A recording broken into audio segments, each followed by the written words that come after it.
till I found someone. It's our fault. We need to all contribute together in order to help change our future. You know, it's raised 260% since the Industrial Revolution, and it's all done by like humans, like greenhouse gases. We need to take action now to prevent it from happening even more than it already is. It's ridiculous that nobody cares that the world's gonna end. Like, it's really gonna happen and it's gonna be irreversible soon, but no one cares. Climate change being an international issue requires an international effort. People of Earth, we have 135 months to get our together. If we don't get our together, we're gonna go extinct, okay? I want to live. I want to have kids. I know that we have a lot of problems in America, but climate change affects everyone. So we can't get up this time. It sucks, and humans suck, and I can't wait until we all die. Global warming is real. Save the polar bears! Watch Bill Nye.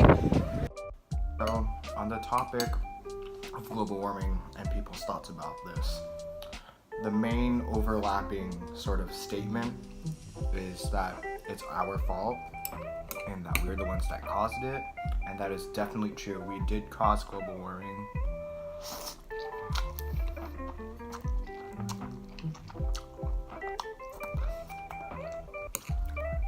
And we as people really have to get together and really do something about it. And these noodles are really good.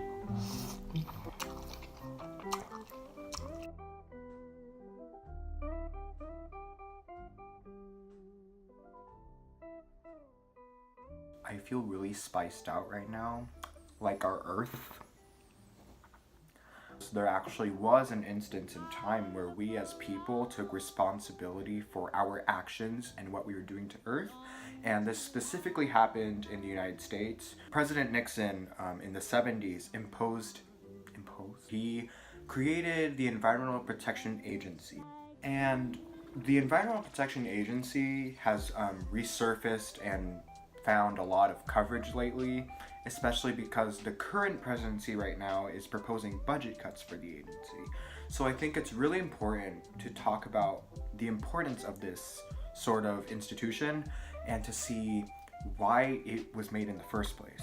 So the conversation about protecting the environment started in the 1960s in America. This followed after Rachel Carson's publication of Silent Spring, where she publicized the use of pesticides. And it was not just use of pesticides to protect agricultural crops, but it was excessive use of pesticides. And pesticides were just sprayed everywhere for no reason. At the time, it was like equivalently used as hairspray. And concern about water and air pollution had spread in the wake of disasters.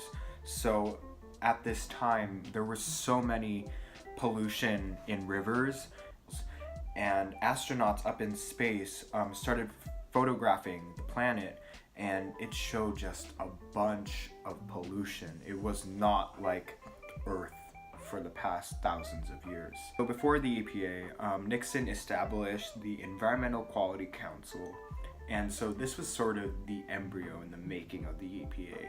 And he took the council's advice to go to Congress and really sign a law that would in place a agency or institution that would establish the needs and responsibilities of the country for saving the planet and to reduce pollution. So this was passed as the Environmental Policy Act of 1969. And so this was needed to create a council on environmental policy, so they could establish the main responsibilities and the priorities of the country to reduce pollution.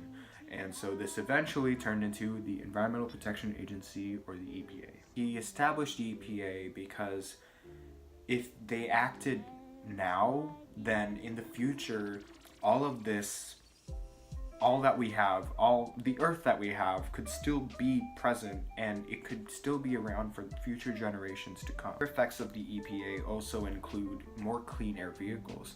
And if you look now, there's so many options for electric cars and hydrogen powered vehicles. These help reduce the amount of air pollution that regular cars or conventional cars let out. At the time, motor vehicles were also a contributor of lead emissions, and since the EPA started to phase out lead in gasoline from the 1970s and on, lead in the air decreased actually by 94% between 1980 and 1999, and at this point in time there is virtually no lead in the atmosphere. So why are we talking about the EPA when it already exists? Once again, the current presidential administration has proposed budget cuts on the EPA and to lower money that can be used for research to help reduce pollution in the earth. The Paris climate reports show that by 2048, if we do not do something to reduce carbon footprints by 15%, climate change and its effects are irreversible.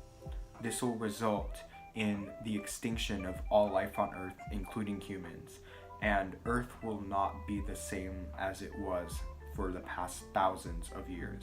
It's really upsetting that we don't hold corporations accountable for what they have done to the earth. The number of factories that these corporations have a monopoly over release so much carbon and greenhouse gas in our planet, and the fact that we are going to have to deal with the reality that we're gonna die in the future because of corporate greed is really upsetting. I feel like it's really important to look back at the past and see the effects of the Environmental Protection Agency.